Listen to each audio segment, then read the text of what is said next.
Yeah, hello everyone. I am Vineet Jain. I am chair of FENG New Delhi chapter. Welcome to our webinar about the post-COVID IFRS and the accounting world. It's a pleasure to have the two speakers with us today. We have Saket Modi and we have Homiyar Wykes.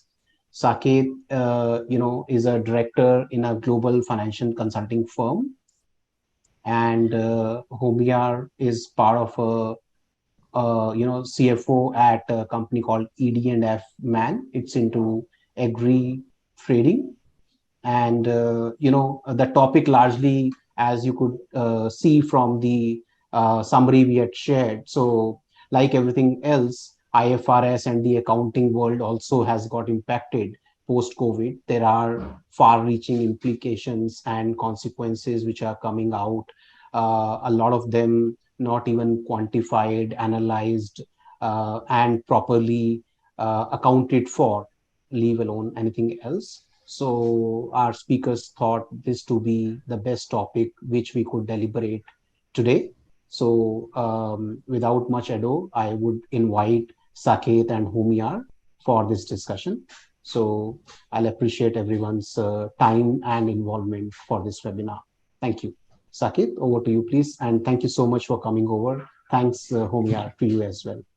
Thank you. Thank you, Vinit, for the kind introduction. Welcome, everyone. Good afternoon. So my name is Saket Modi, and both Homiyar and I are based in London.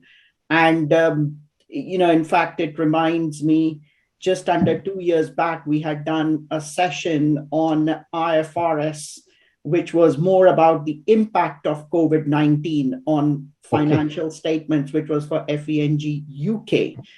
That was in 2020. But obviously, we moved on a bit from COVID, though there are still impacts, and we will be going through some of the key issues that CFOs, financial controllers, management should be looking at, and what we expect to see in the financial statements. So just a little bit, Square Mile Global Consulting, we offer IFRS and IPSAS courses. I've done IFRS courses in over 30 countries for delegates from over 50 countries across the globe. And we also are partners with the AICPA and CIMA to offer their e-learning programs, which covers the entire competency framework, which goes beyond the technical skills. And also we have a partnership with an organization called Global Growth Institute, which has the world-class manager program, 21st century management. But our key focus is on finance and accounting professionals. So as Vinny introduced us, I won't go into more details, but it's a pleasure to have Homiyar with me. So before we start, I'm going to bring up a poll question.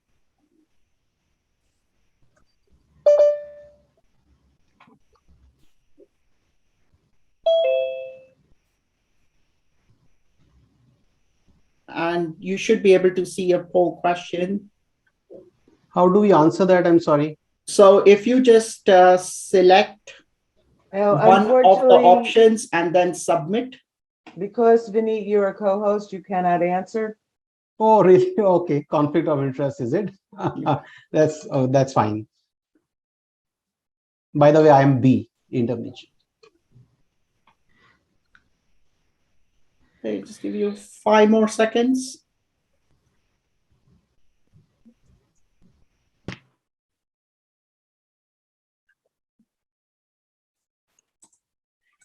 Right, so we've got a nice mixed group. Any questions, anytime, feel free to ask, feel free to unmute and ask, or put it in the chat, and we will try and answer the questions.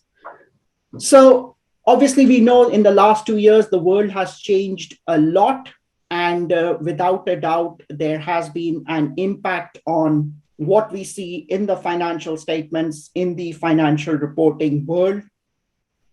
what the role of the CFO, financial controller, the responsibilities in terms of reporting, what the regulators are expecting to see in terms of the impact, and what are the key areas in the financial statement, especially those in relation to use of judgments and estimates. That's what our plan today is to go through.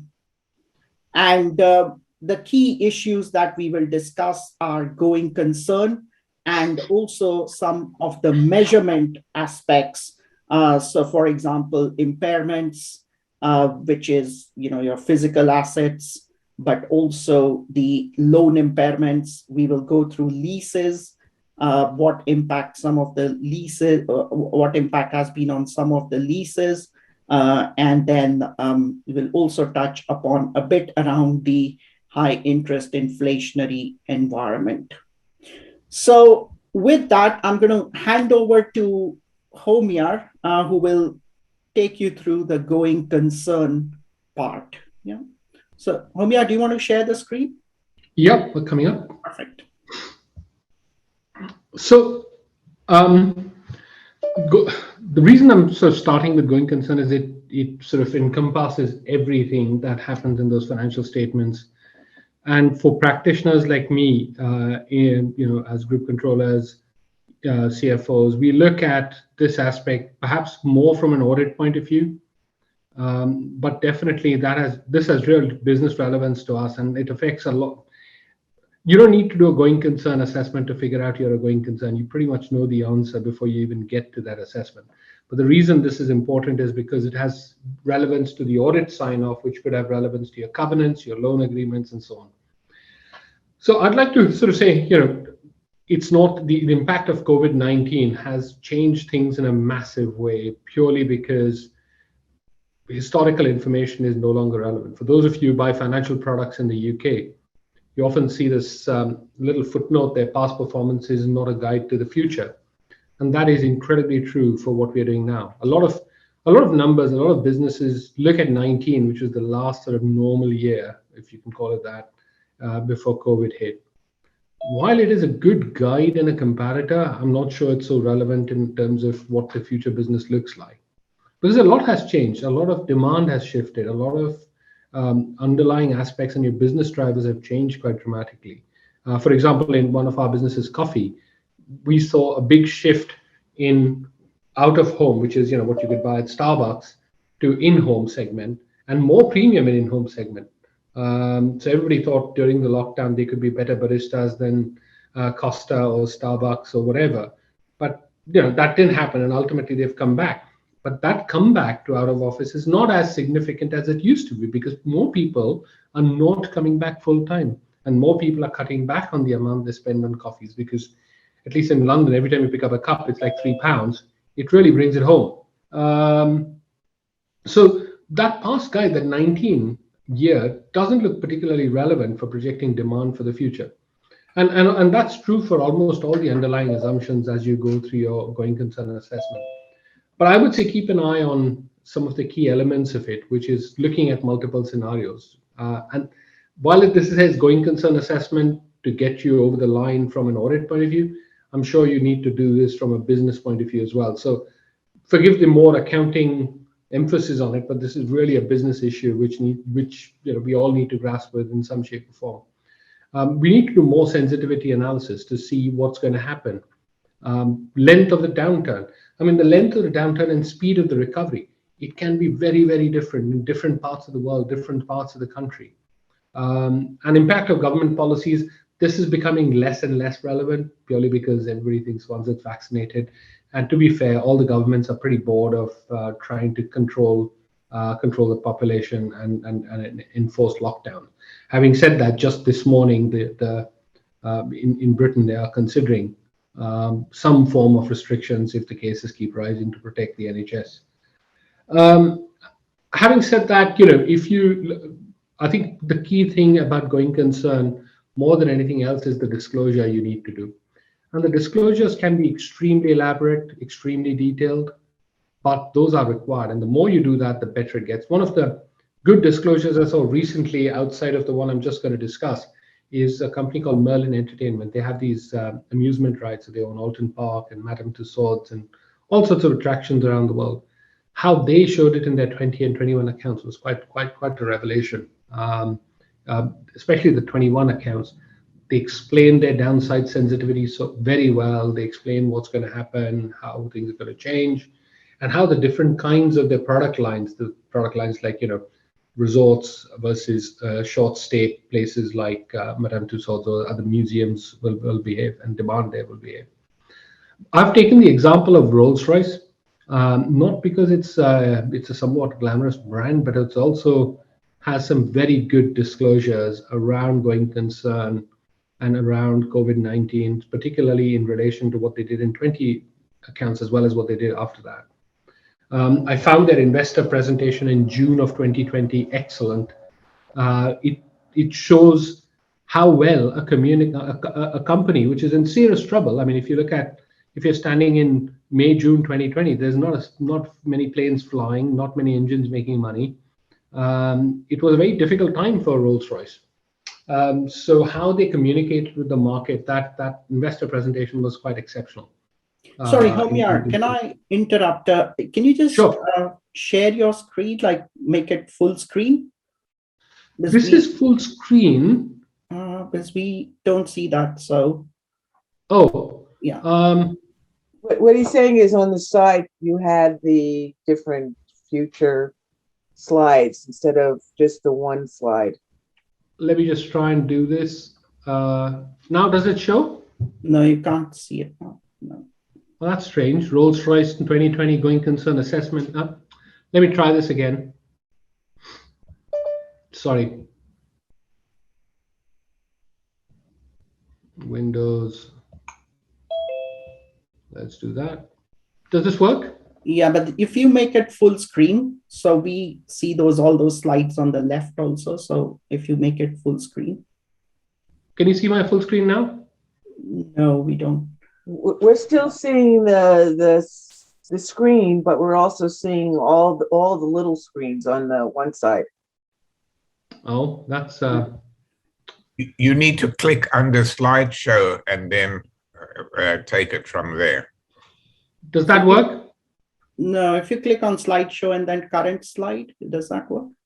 Just try that, or I can share it, Okay, I've gone into presenter view, but let me try that, what you just suggested. Yeah. So I know what the slideshow on the bottom looks like, and I press that. Does anyone see it now? No, we don't see the presentation. Okay. Am I allowed to present because Zoom is quite funny sometimes with this sort of stuff. No, you were presenting your slide, but we were just, instead of seeing just the one slide that you were talking about, we also saw on one side all of your slides. So Yeah. I'm looking at it now, and everybody's saying at the top of your screen, it says slideshow. You should click on that, and that should get rid of the smaller slides. Yeah. I've put on the slideshow now, and I'm not sure what else I can do. Okay, let me try it. Let me bring up from my end, and then see if that works. Can everybody see my laser point now? No. No. Homiyar, let me try it, and then just Okay. let me know. I'll move the slides. Yeah.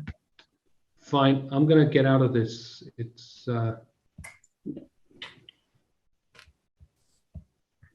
Okay. Yeah. Go ahead. I'll just let me know. I'll move the slides. Okay, sorry. Thanks, Saket. I don't know what's wrong. My company doesn't allow me to use Zoom at all on any device. So we have to use the browser to do that, and that's probably causing the problem. So if you look at, this is the disclosure which Rolls-Royce made on in their 2020 accounts with respect to the going concern. It very clearly sets out what the base case scenario was. What is the forecast they're assuming, not just by flying hours, but by aircraft type and aircraft fleets, newer and older fleet, and what is the pressure on the transitions market. So if you sort of, I'm not going to walk you through details of this, but if you go through all of this, you'll suddenly see that they very clearly set out what their problems are. and what they've assumed in terms of what's happening with COVID-19 and the crisis during that. So what I'm trying to get to is, this is one of the better examples of explaining the base case scenario. But what the accounting rules, or rather the auditing rules, say that the auditors need to look at a severe but downside plausible scenarios as well. So Saket, if you go to the next slide, Yeah. please. Here we are looking at a severe but plausible downside scenario. So what's the worst that can happen? And you can see, if you go across the two slides, and you'll get this presentation later, that there are huge differences they've assumed, and what can happen and what realistically is possible. So what this tries to tell you is, if this was a plausible but a severe scenario, what's going to be the real worst case, a practical worst case? I mean, this is trying to think of not just that the sky is falling down, but is it coming down sufficiently for us to worry? And this would hurt.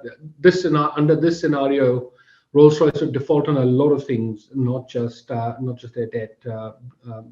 They would probably default on a lot of their customer contracts as well. Then what they did was, and I'll go to the next page, which talks about the liquidity scenario they have. I think this is a very good summary of the amount of cash they had and the amount of cash burn they were going to go through. So these were very complex models, but they've tried to simplify it. And I'm afraid, at least maybe it's just because I'm an accountant, I can read it more clearly. But I think a lay person would very clearly understand what's the liquidity, what's the headroom, excuse me, and what have they modeled in terms of how's this going to look like in the worst case scenario. So I think this was very very well laid out, and probably the best example I saw in the going concern assessments across different industries. Then when they came to 2021 and things were getting better, they didn't just drop it. I mean, they went into it and decided that they need to link it back to COVID-19. What happened then? What was the actual results, and what was the amount which they got, the funding they were able to secure? So I again think this was a very good example of what a going concern assessment looks like, and disclosed in the financial statements. Moving on to the next page, Saket, please. That talks about the forecast they've used for 21, along with, basically based on the vaccination programs, they're seeing a takeoff in air travel. And those of us living in the UK can see that from a practical standpoint, passenger numbers are off the charts, and therefore what they are saying in this has almost, I wouldn't say it was accurate, but it's definitely in the direction which they expected it to go, and which gives a lot of confidence if you're an investor to look at this information with full 2020 hindsight and say, yes, these things were right. It gives a lot of confidence in the ability of Rolls-Royce to manage a crisis like this. If you go to the next slide, please, Saket, then we can see that the role of the auditor is the challenge. I would say, from my own experience, engage with your auditors very, very carefully and very early on in the process. You need to understand where they need to come from and sign off on, rather than coming up with, for example, we are in a commodities trading business, and if you're familiar with the trading business, you'll know that price of a particular commodity has nothing to do with it. I mean, nothing to do with our results in a sense. It's how often it's traded and how volatile the markets are, which drives our ability to trade. And of course, because the important thing in trading is liquidity and working capital. We started early on in the process, and I don't think it was 100% successful, but we started early with EY, our auditors, to say, guys, think of our business differently. We're not selling widgets. Your pluses and minuses on pricing and the future price curve of coffee has no impact on all of this. It has in the sense of liquidity, but that P&L impact is nothing. We need to consider cash flow impact and impacts on liquidity, particularly liquidity, because cash flow is the thing which is analyzed the most when we're doing going concern assessments. But to go 3 steps below, to actually understand what's driving some of the going concern issues we're going to face, and when are the key repayments going to happen for some of our new secured and unsecured debt. I'll take another example which comes from Carnival PLC. I know I've taken sort of all the bad news companies, one shipping, one airlines, but Carnival also had some excellent disclosures back in November 2020 with respect to impairment. They probably took one of the biggest impairments in the industry at that time. And if you go through this material uncertainty related to going concern, this was a matter of emphasis paragraph. This is straight away in the audit report saying this company may not be able to survive beyond 12 months or has doubts about its ability to survive. It wasn't quite the going concern assessment, but I mean, if you read the fine print, this is quite worrying actually. And then you actually go into what they've said in the audit report on the next page, please, Saket, is the conclusions relating to going concern. How did they arrive at the conclusions? What did they do with management base case? And then they're cross-referring it to a viability statement and the director's statements and so on, particularly on the basis of preparation, which is in the footnotes to the financial statements. So if you go to the next page, and then where we're discussing impairments, I'd just like to introduce impairments over and hand it over to you, Saket.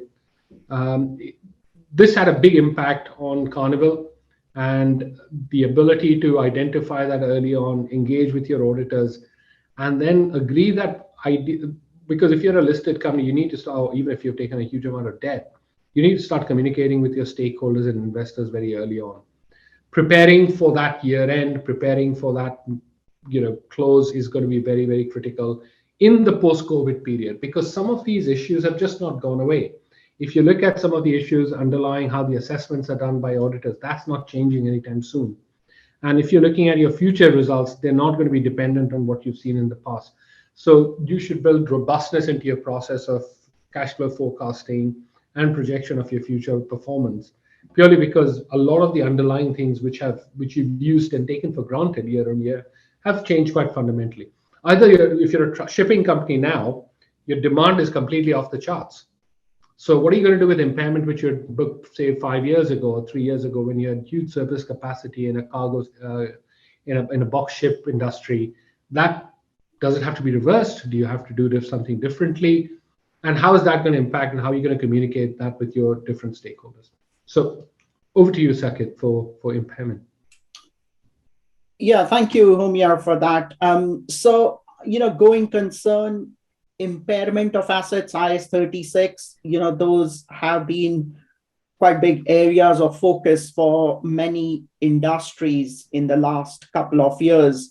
And it's not just obviously the preparers, it's the users, the auditors who are closely looking at it. I was just talking to someone last week who said, we want to understand IAS 36 impairment of assets.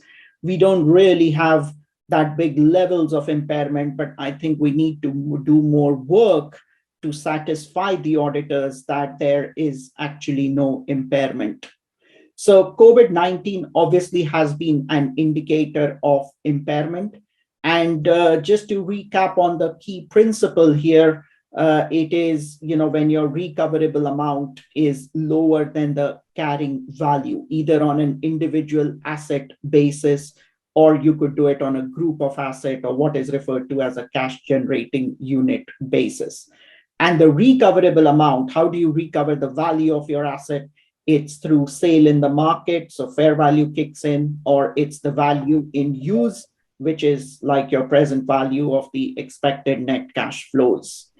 And obviously with Carnival, there is no question, quite a bit of impairment that they ended up recognizing under IAS 36.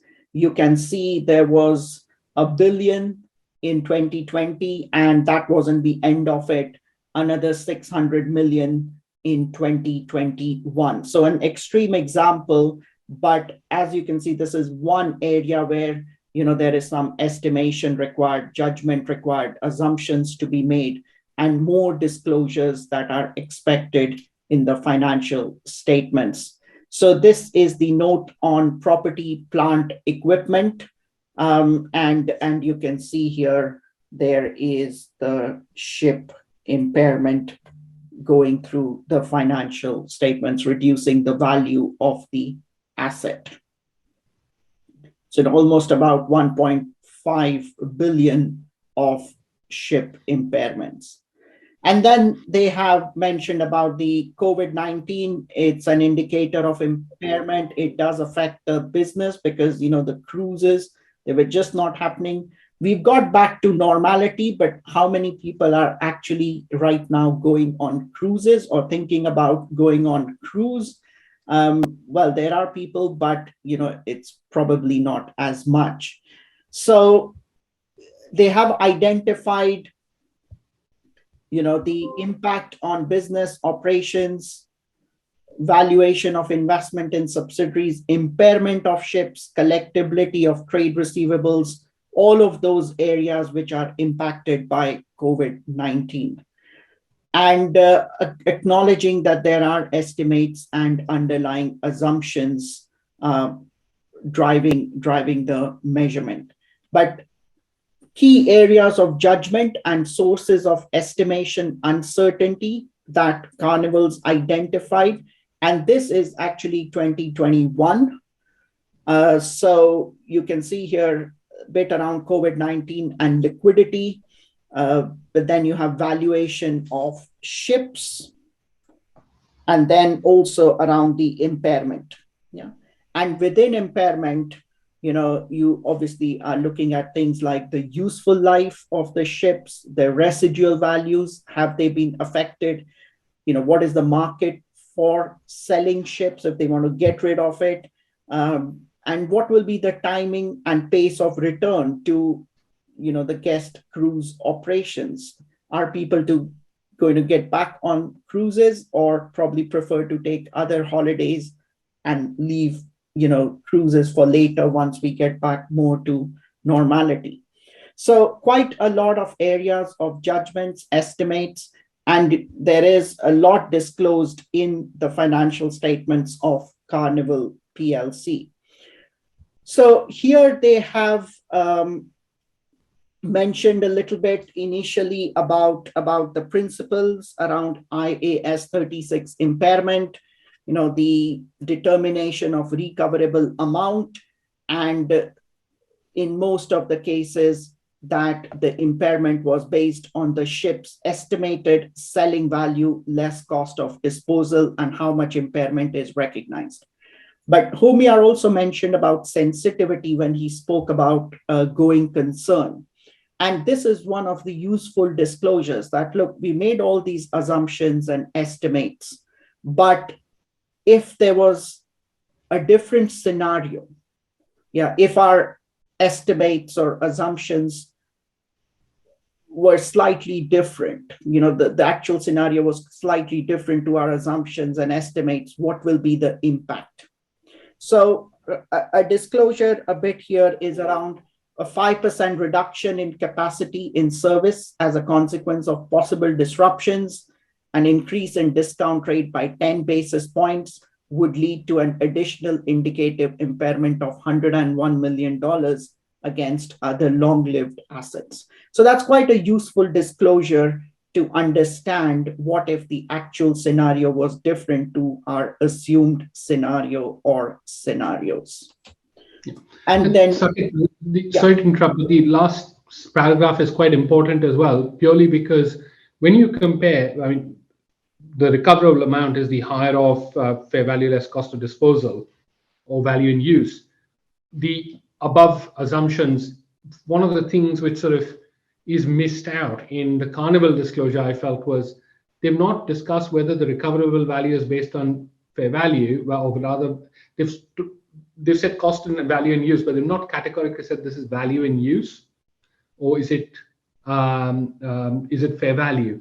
So I think it's important to actually under IAS 36, you should clearly state whether it's your recoverable value is a fair value in use product or a value in use calculation, or based on a value in use calculation. But the last sentence about how they've calculated the selling value of the ship, that's quite interesting, because what they've done is recent historical ship sale proceeds. If you're in a market like what was in 2021, you would not find a willing buyer and willing seller for cruise ships. Nobody wants to buy anything at that point, sort of thing. So what they've done is they've taken a recent sales proceeds and worked back to what would be the realizable value of that ship. just reading the footnotes, I think they've used value in use as the basis for calculating recoverable value. Yeah, I think, and they made a mention here around the, their impairment is based on ships' estimated selling value less cost of disposal. Yeah. Okay, wow. Okay, So, I missed that because this is a 21 account. Sorry, I didn't look at 21 as 20 was the interesting ones with an impairment where you'd never see, you'd probably see one. Yeah, I think 2020 was a bit lacking in disclosures. 2021 was more, up to speed with the type of disclosures that we would, normally expect to see. Yeah. But here are some key areas of judgment. So first, whether there is a triggering event. I think that's a bit more straightforward compared to the other areas of judgment. That certain impairment triggers had occurred, and then management has to do their work in terms of determining the amount of impairment. Then there was the recoverable value of ships, disclosures around that. And again, the last sentence there, is a bit on sensitivity, which is quite interesting. If there's a 10% change in the estimated sales price assumption used, the company may need to recognize an impairment loss or reversal of $32 million. So again, gives users a better idea about where we are and what if the actual scenario is different to what we have assumed. And then there is the determination of the ship's useful lives and residual values. Obviously, COVID-19 pandemic like that has affected it, especially what's their useful life, what are their residual values going to be. And the second paragraph talks about the residual values and what work they have done around it, and the fact that the ship sales have taken place, but at values significantly below their book value, which wasn't the case during the pre-COVID times. And management expects this to normalize in the coming years, but they've also rightly so mentioned about future climate change related regulations, which may have an impact on the period over which the vessels will be of economic benefit to the company. And they've then said there's no changes in residual values, which are assigned at 50% of original ship cost. So as you would appreciate, there's quite a lot of work that goes into, coming up with these assumptions. And obviously auditors would want to see the evidence and the workings that have been done to come up with these reasonable assumptions. And then the last paragraph, again, if materially different conditions existed, or there was a material change in assumptions around useful lives and residual values, depreciation, loss on retirement of ship components, and net book values would be materially different. And then the fact that depreciation expense would have increased by $18 million if management reduced its estimated 30-year useful life estimate by 1 year at the time it took delivery or acquired the ships. And then it talks about depreciation expense would have increased by approximately $91 million, assuming management had estimated its ships to have no residual value, as opposed to the 15% of the original cost that they have assumed. So again, a lot of focus on sensitivity analysis. Yeah, and that is always useful to the users like analysts to make different assumptions and understand the impact on P&L equity if different scenario was to happen. Okay, so in terms of other topics, IFRS 9 loan modifications, I'm going to keep it a bit focused here on the liability side because this is where we've seen a lot of restructuring of loans by companies.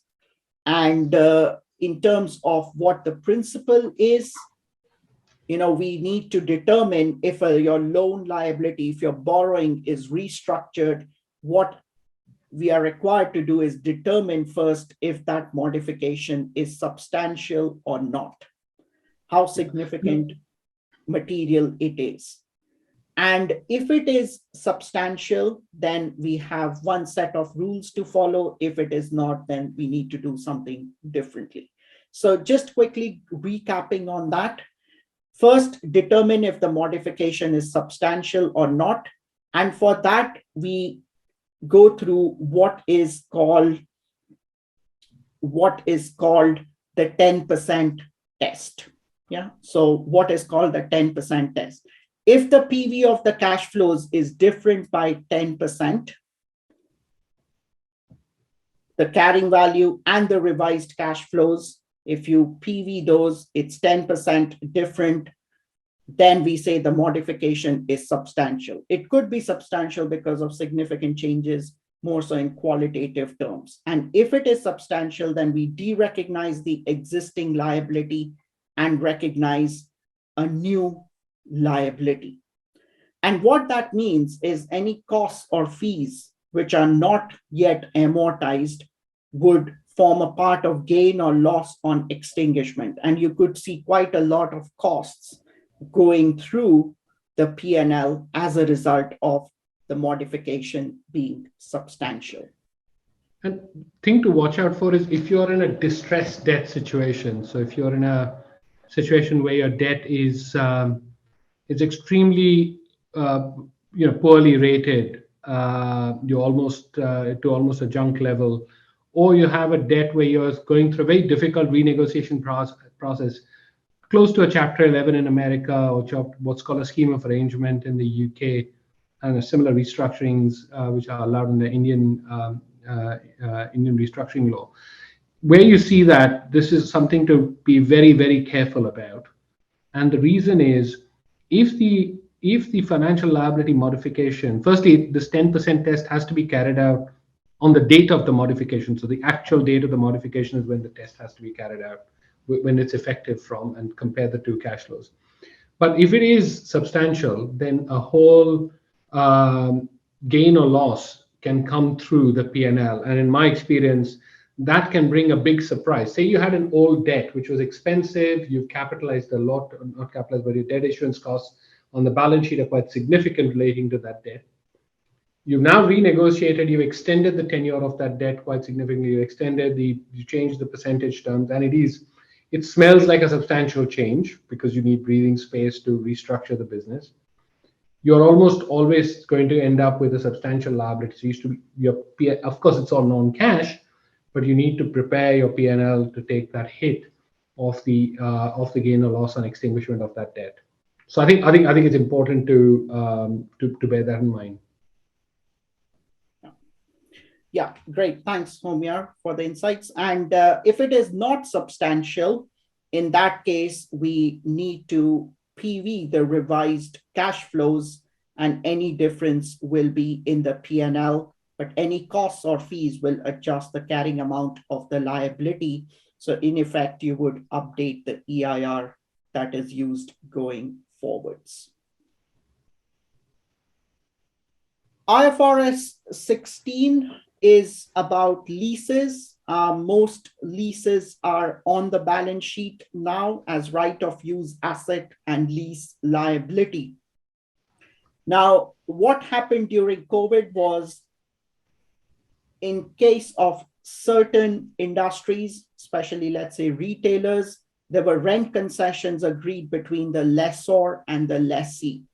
And IFRS 16 has actually been updated to provide a practical expedient in case of rent concessions. So rent concessions is, agreeing a rent-free period or a lower rent for some time, or converting a fixed rent to a variable rent, and so on. If there are rent concessions agreed between the lessor and the lessee because of the pandemic, then normal circumstances, it would lead to a lease modification where you would have to recalculate the lease payments, discount them using a new rate, and adjust the right of use asset. So a lot of work when you have a large number of leases. So the practical expedient that has been introduced is to, yes, recalculate the lease liability, but using the original discount rate, and then take the credit to P&L. So effectively recognizing a gain in the P&L rather than adjusting the right of use asset. But again, you might have to impair the right of use asset under IAS 36.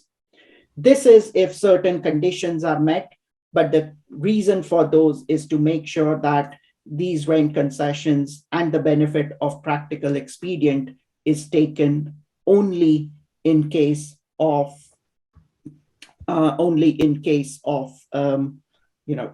COVID-19, not for any other reasons.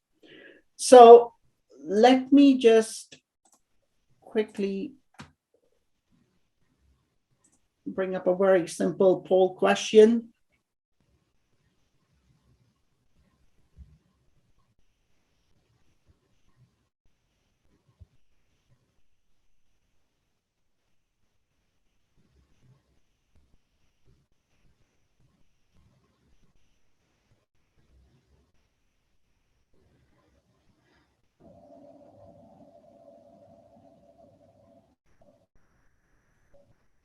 Okay, just give you 10 more seconds.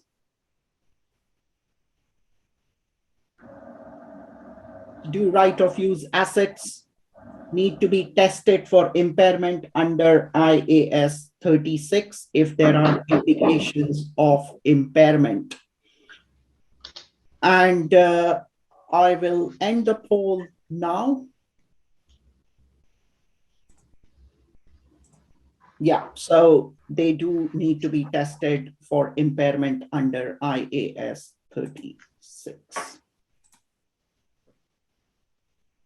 IFRS 9 ECL, again, it's a huge topic. This is, on your trade receivables, or if you have, loans or debt securities, mainly if you're a financial institution, then there has been an impact. In fact, huge amounts of ECL recognized in 2020.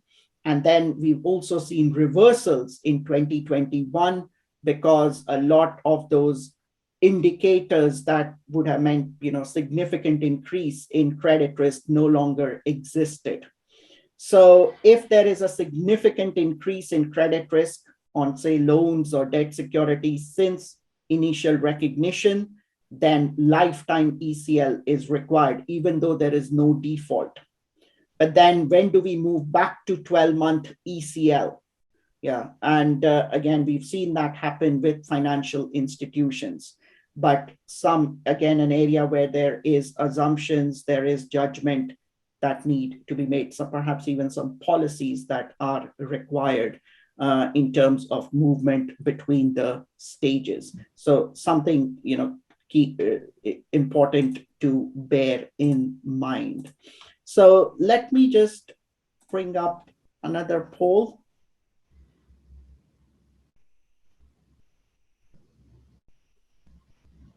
So repayment of the loan asset is extended by 3 months, during which no interest is payable.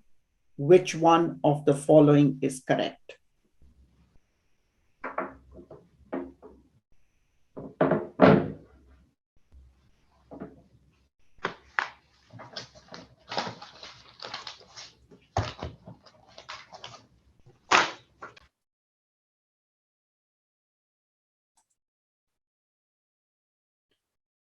Okay, give you 5 more seconds.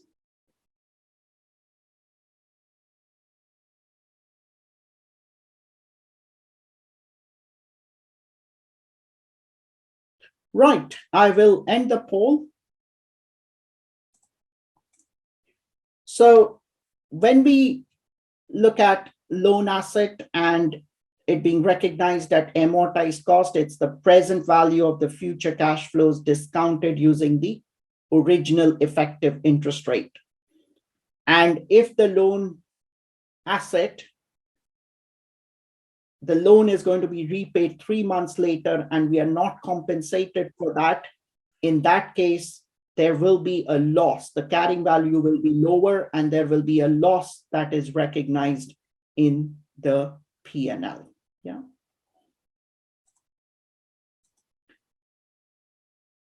Another interesting area that I've come across in some companies is the supplier finance arrangement, also referred to as reverse factoring. So here, what happens is that the supplier delivers goods to the buyer, and normally, the buyer would recognize a trade payable, supplier would recognize a trade receivable. And the buyer confirms the trade payable amount due date, which is agreed with the bank, and this may be by the due date on the invoice or later. So this is the supplier finance process, wherein we've got some potentially a financing arrangement. The supplier's trade receivable is assigned or novated to the bank, and the supplier could receive cash from the bank at the original due date or even earlier. And then the buyer would pay the bank instead of the supplier. Now, these arrangements are not typically addressed in IFRS standards, but there has been some discussions around it. What the users have been interested to know is the size and the terms of the supplier finance arrangement. That here is from the buyer's perspective, is it actually a trade payable or is it actually a financing arrangement? So how should it be disclosed? So what we need to understand is the terms and conditions of the arrangement.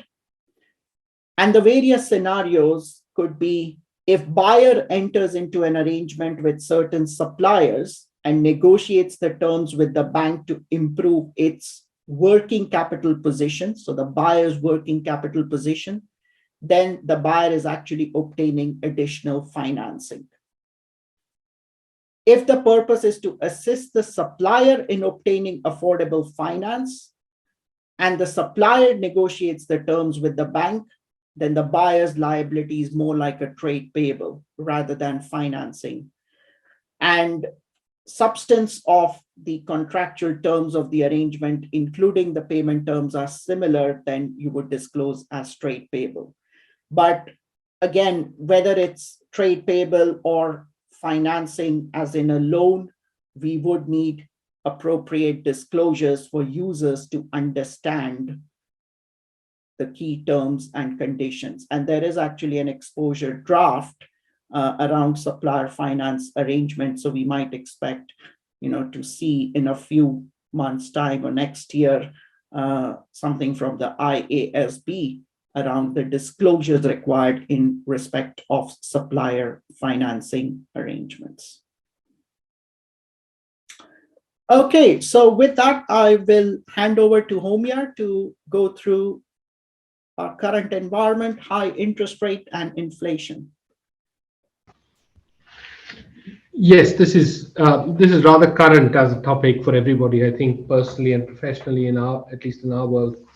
If you look at the key aspects of it, about the general price inflation affecting things like inventory, your ability to fulfill customer contracts where your prices were fixed, or looking at the possible write-downs on any net realizable value calculations, or indeed any onerous contracts where you can no longer offer to service that contract where you have to fulfill it.